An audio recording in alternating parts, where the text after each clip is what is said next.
Hey, welcome to Late Night with Larry. I'm here with my co-host Vince. Vince, give me a shout out. Hey everybody, welcome back. Well, back in black. Back How in about black. that? There we go. Glad to be here. Another interesting episode up ahead here in the Larry D Studios. That's right. So tonight we want to once again talk about our favorite subject, Sasquatch. Bigfoot, you know, it has many names. Yes, Just out of curiosity, it does have many names, and there seems to be some slight deviation between, I guess there are species, subspecies. Yes, I mean, if you call it a subspecies, I look at it like this. This is how I look at it. We're human beings, but yet we have different types of races. So I don't consider it a subspecies. I consider it different race within the species. Yeah. Kind of like the human races. And if we could be a little bit different and have different traits, I don't see why they can't. And we'll discuss that right after. One tell them how to get a hold of us? Sure. So, to get a hold of us, if you have a story, an encounter, or a UFO sighting, haunting, anything you want to share with us, you could do it at latenightwithlarry55@gmail.com. And just shoot us up with an email. Yep. Now, don't shoot us up with the gun. That's right. Pew, pew. Okay, here we go with our traditional shot. This is for you people. It keeps us all safe. That's right. It does the coronavirus good. Oh, and that is so good. It's actually just fruit punch. It's a prop. That's all it is. It's a prop, people. Now, my brother mentioned if you want to get a hold of us because you have a story or something, whether it be firsthand or passed on to you, we'd love to hear it. We'd even love to have you on. Now, a friend of mine, he reached out to me. He's had a couple of paranormal experiences. He's listened to the podcast. He said he enjoys it, and he wanted to share his stories. I asked him to come on. I said we could give him an alias. He don't have to give his name. And he's still a little, I don't know, shy. I don't know if it's because of ridicule. I don't know if it's the mic that intimidates him, but he just wants to share his stories with me and have me pass them on. And hopefully I'll see him tomorrow, and maybe that's what we'll talk about in our next podcast. And that would be cool, people. Yes. All right, so let's get the show on the road. So we were just going to talk a little bit about our favorite subject, like we said, about Sasquatch. And, you know, there's some things that I was recently watching, and I watch a lot of documentaries on Sasquatch. I even watch some of the B movies they make about Bigfoot in the woods and whatnot. And I asked myself, you know, there's so many people that have seen this creature. Sometimes I start asking myself, well, these documentaries, there's so many out there. Why hasn't anyone really got any good footage? Now, don't get me wrong, there's been some good footage, but you would think that we'd see more.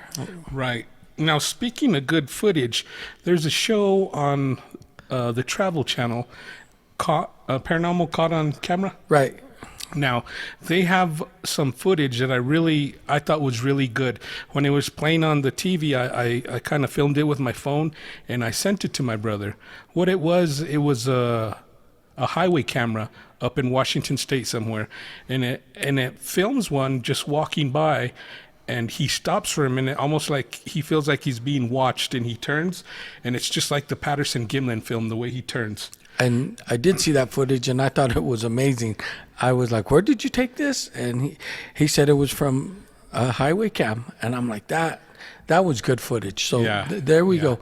Now, see, this ain't a documentary. This is just footage off the side of the road. Right. But I started to think, and I'm like, you know, a few episodes back, we talked about telepathically communicating with them. And we watched some of the people supposedly do it as they were being filmed. And one of the things that people have said is they know when you're in the forest. Right. Now, I'm wondering, is that 100% factual? I mean, when we go, we get our little interaction. So, you know, do they know we're there at that time, or, you know, what is it? And they say it's the vibration we put off. So I've just been thinking about that lately. Yeah. Now, speaking of the telepathy thing, there's a YouTube channel. I know I've mentioned it before. It's Teen Squatch in USA, and I catch videos here and there. The guy who puts them out is Dr. Johnson. I can't remember his first name right now, but now this is what he claims. I'm not saying he's right or he's not. He's bullshitting. I'm not saying any of that. I'm just saying what I see on his videos. He is like the ambassador. He said the Sasquatch have a round table, the table of Zoltan, or he has a name for it. I forget. But they communicate with him, or at least one of them communicate with him, and they even give him advice. He was planning a trip, and they told him to stay out of there. And the trip, it's not for some time now. It's going to be in the future. I forget what month, to Los Angeles. Right. He was going to go with his son, and they told him, you don't want to be in California at that time. And was this recent? This was a week or two ago. Wow. Oh, and now that you hit that subject, if you remember when we were watching the documentary on them speaking with them, didn't one of them say, one of the people talking say that they did have like a hierarchy and like a round table where they all come together, the elders? Right. So that's the second time I've heard this. Yes. Now, this is the same person.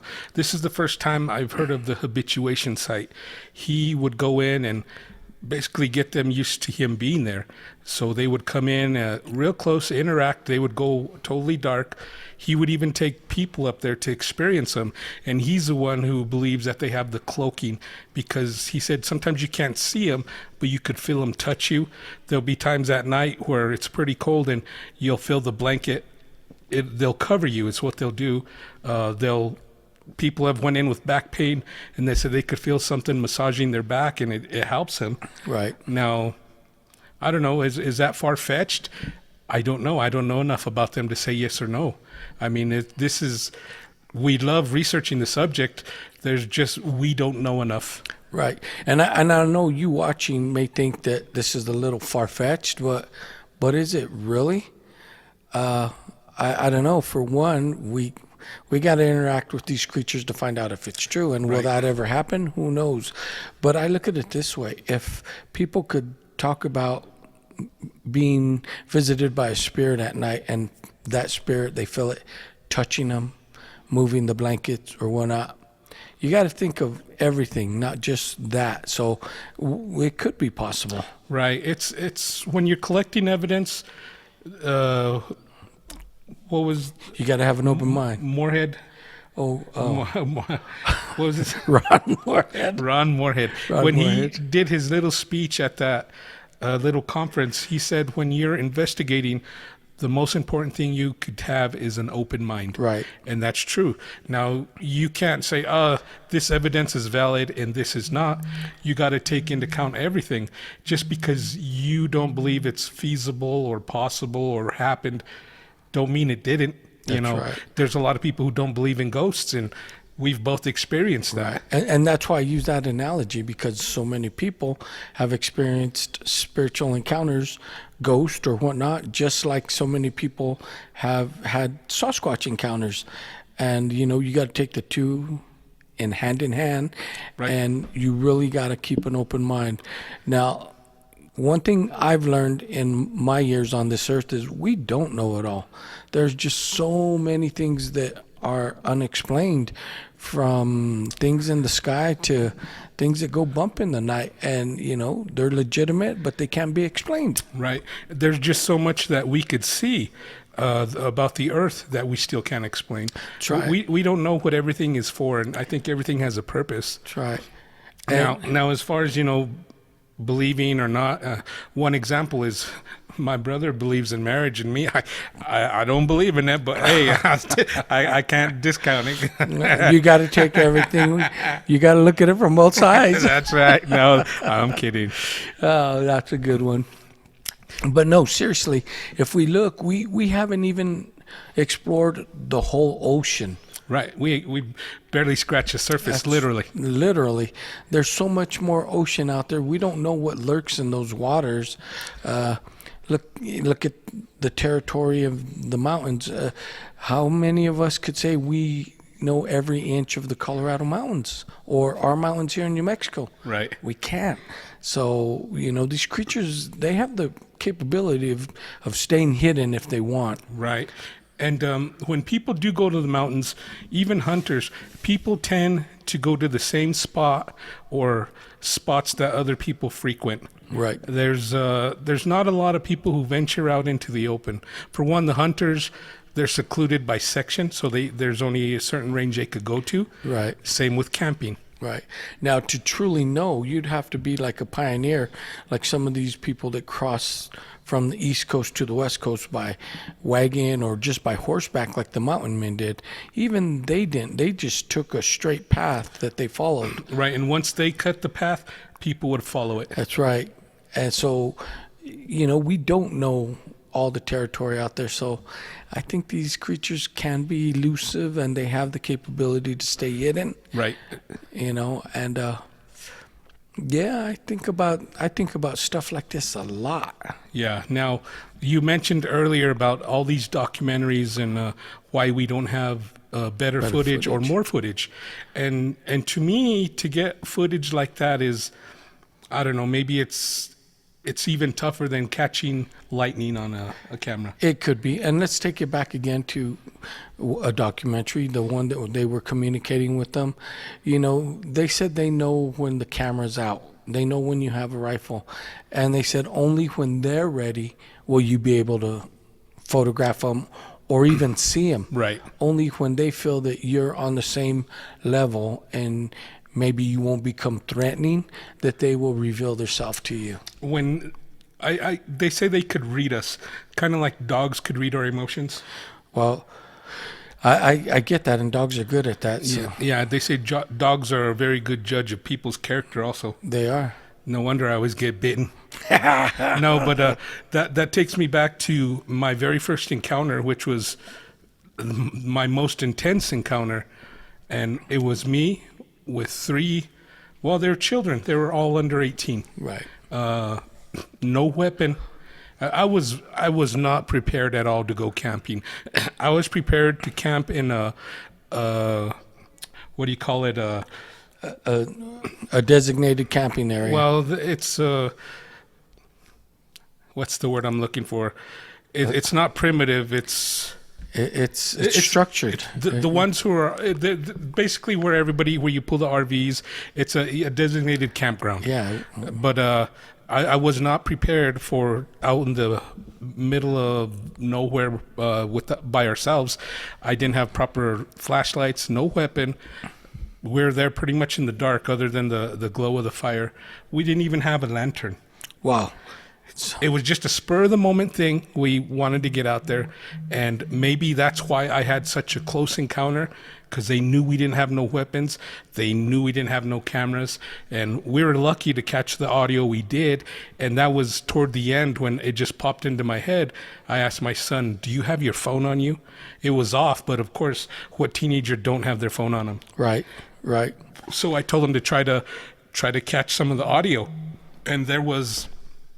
If we would have set to record from the beginning, we would have had a good hour and a half solid of audio.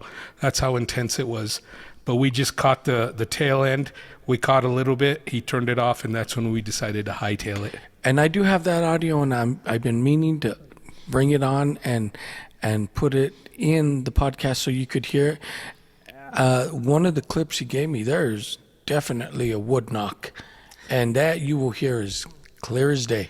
Yeah, was that the one when we were there? Yeah. That was, you will be surprised how loud it is. It is loud. It sounds like they hit the, what I did was I just set my phone there. It has an app for, it's called Smart Record or something like that. Just recording, I set it out, and that's when we caught that. And it sounds like they hit the phone, literally. Huh? No, it sounds, you're going to think, well, you'll hear us from a distance. You'll hear us like real muted. But you're going to hear that wood knock loud as day, and you're going to think that we took the phone and banged wood next to it. But No. we did not. After that, you could hear my daughter kind of freak out. She's like, I'm going to go in the truck. Yeah, it's clear as day. And on the first audio, there's also a wood knock, but there's also a whoop. And you could tell by the voice, it's a primate. Right? I mean, you'll hear him. I'm going to get him on. Yeah, and the last time I checked, there was no loose monkeys, gorillas running around the Hamas. No. I even went around to the zoos and did an inventory, and all the monkeys are still there. Yeah, it's even that one on the zookeeper. That's right. Now, I want to kind of shift gears a little bit here. All right. Earlier, we were talking about Dogman and stuff, and off mic, I told my brother a story that somebody shared with me. Now, this man, I see him. I didn't get permission to share this story. Well, he would let me, but I didn't ask. He told me this story yesterday, and it's still fresh in my mind, so I want to share it with you. Now, he's in his mid-60s. He's older than me. He's I've known him for a long time. My dad has known him for a long time. He's a friend of the family. He's a very reliable source. Now, we talked in earlier episodes about the natives and their stories, and if you gain their trust, they'll let you in on more. Right. And that's what he did here. So I'm not going to reveal who he is for that fact, but I'm going to tell you the story that he told me. Now, he's from there's a bunch of little villages in New Mexico, whether you call them a village or a pueblo, where the natives live, and they're different natives. They have different cultures, different clans, whatever you want to call it. Now, when he was in high school, him and his brothers were going out in their, I guess you could call it the reservation, but they have a designated section of land. Then the next clan has a designated section of land, so they stay out of each other's property. So they were going, and they were getting close to the other property. What they were doing was they were going out at night, and they were shooting rabbits. They had 20 gauge shotguns. They were spotlighting them, and this was a long time ago, so times are different. There was times when you could just cruise around, or we used to go back in the trails and shoot rabbits All the time. but all the time. they were out, and they were getting ready to turn around. They were already at the next clan's borderline, but his brother was with him. It was him, his brother, his brother's girlfriend, and the cousin. They were getting ready to turn around, but the brother had one shot already chambered. So he said, well, let's keep going a little further. Let me get one more shot, then we'll turn around and go home. And so they kept going, and there was a rabbit that ran out of the bushes in the middle of the road, then it ran under the car. So they stopped. They waited for a little while. The rabbit didn't want to come out, so his brother was going to take his shotgun and just stick it under the car and shoot the rabbit. But they talked him out of it because they didn't want to, damage a vehicle and be stranded. So they all got out of the car, and they're trying to scare the rabbit out. And the rabbit didn't want to come out. It would go to the edge of the, underneath the car, like under the bumper. That's as far as he wanted to go. So they started throwing rocks. Finally, the rabbit ran out.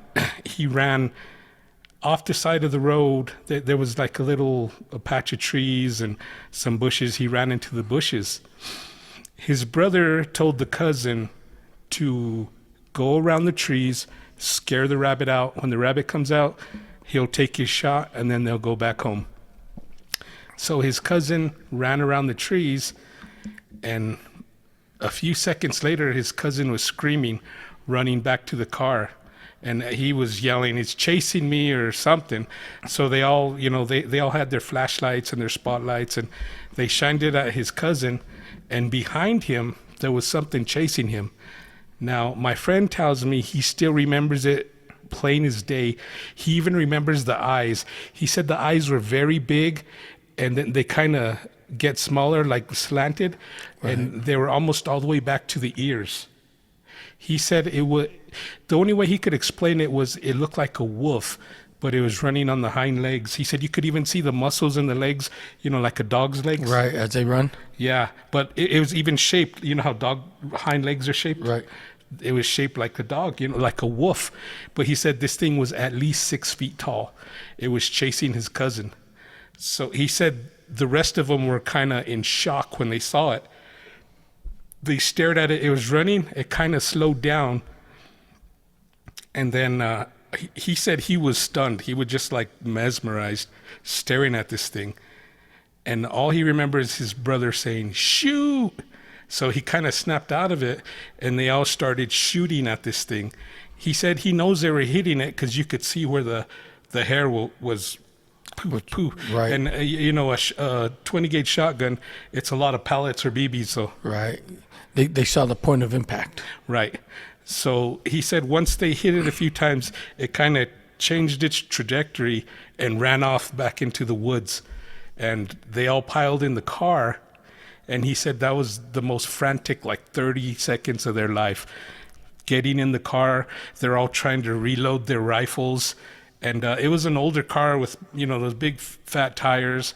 And they were on a gravel road. The car didn't want to go. It just kept spinning.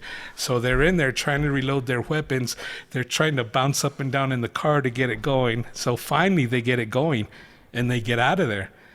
Now, fast forward a few years, he married a woman from another tribe, which was the land that they were getting close to that night. A clan or a tribe? A tribe. Okay. Okay, each tribe has different clans, Right. and they have their, Right. like Deer Clan. Okay. Yeah, but each tribe, they have their own section of land or reservation, I guess you could call it, and it's cut up into blocks for different clans. Right. Now, he went to have dinner with his in-laws one day, and he told his father-in-law this story. And his father-in-law just kind of looked at him and asked him where it took place. And he said it took place, right on the boundary between your land and our land. And Right. and his father-in-law's answer was, "I thought we killed them all." Now that's a good story, Yeah. and that's a good ending. But wait, let me just finish real quick, because I got the sheep part too. Oh, yes. Okay. I jumped the gun. Sorry. Yeah. But There's more. yeah. Anyway, him and his father-in-law talked about it. So his father-in-law shared a story with him. Now, in this certain area of reservation, the clans, they raise sheep and cattle. Now, the western part is for sheep, and the eastern part is for cattle. They keep them separate. They're grazing land. Right. He told them a story about they have these natural rock mountains that are curved, kind of like a half circle. So they only have to build so much corral to keep the sheep in. The rocks will take care of the rest.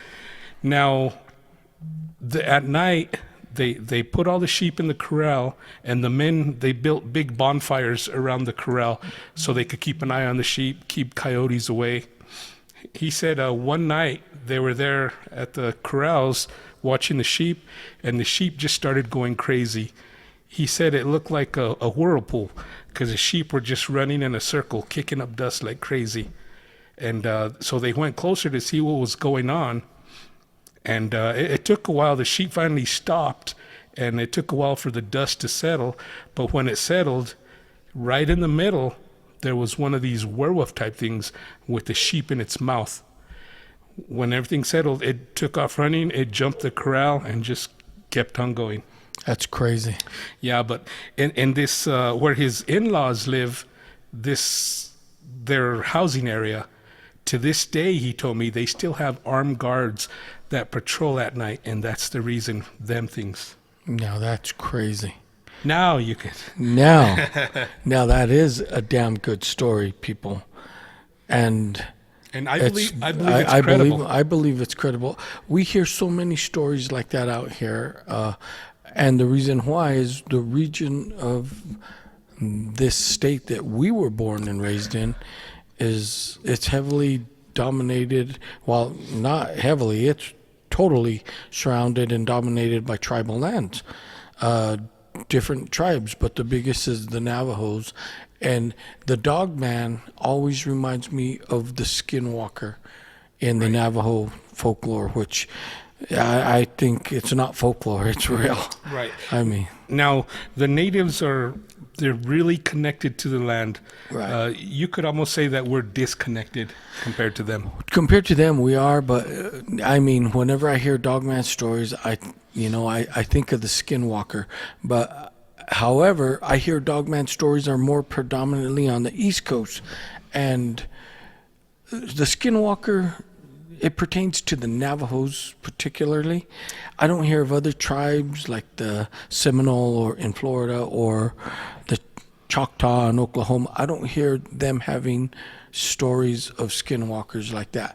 Now, if you research the Skinwalker history, you'll see why the Navajos have it. It was a curse against the Apaches, basically, which they're rivals, but they broke off the same type of bloodline. Anyway, that's a different podcast. But I just think of Skinwalker, Dogman, Skinwalker, Dogman.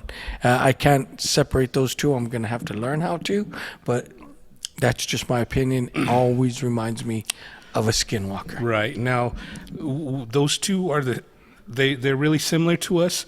The big difference is the background.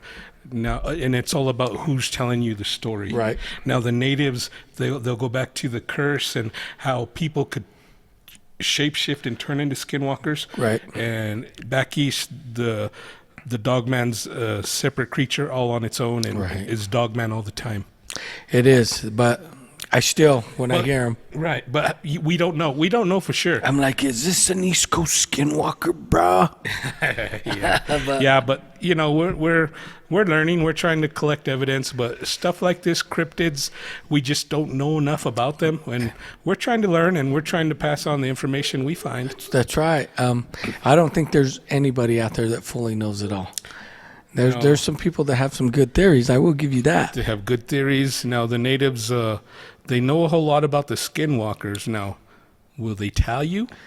Probably not, unless you gain their trust. Like we said, that's a trust builder. Now, we have natives in our family. We have native blood. Right. And maybe that's why they open up to us. Maybe.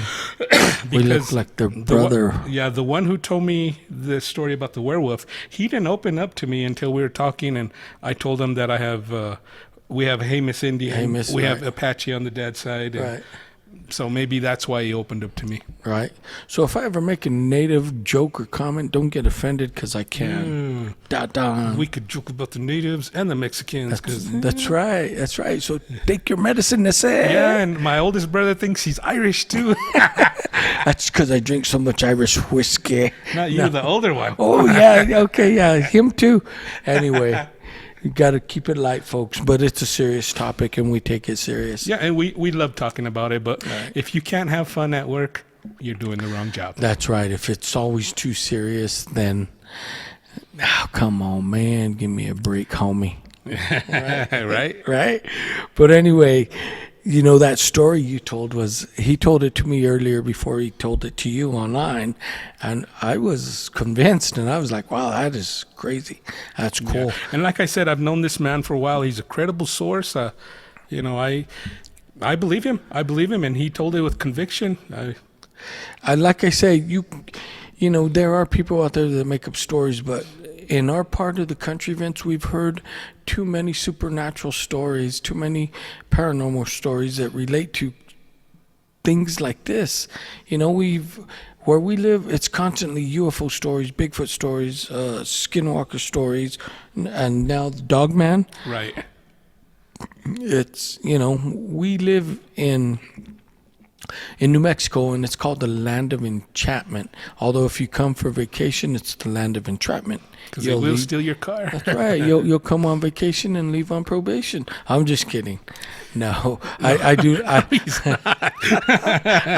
I do love where we live. And they call it the land of enchantment. And if you look at the word enchantment means to cast a spell. So, well, it makes sense. But if you ever come here, I guarantee you we got some of the most beautiful sunsets in the world. Right. We got some awesome scenery. Right. So if you came and see where we live, you know, we have all four seasons, mountain, forest, desert, you know, And I think you could appreciate it, and you'll see that's why Squatches, Dogmen, and UFOs. Skinwalkers and UFOs hang out here. Yeah, and you really got to take time and get to know the locals. Don't just drive through Albuquerque and in Tent City. That's right. That's right. But along with that, praising our state comes, we've heard some of the best paranormal stories in this part of the country. Yes. Everyone can always just give you a haunting story or this or that. Now, just recently on the show Ghost Adventures, they investigated a hotel, El Rancho in Gallup, our hometown, and they said they believe that's the most haunted hotel in the country. And I said we could take them to the house we lived in, and they'll be like, "Oh, the El Rancho? No, That's nothing. That's child's right. play. That's child play." Yeah. Anyway, that's what we wanted to share with you tonight. We hope you enjoyed the story he told you. It's factual, Yep. and stay tuned. We're going to be right back. Right. Peace. Peace.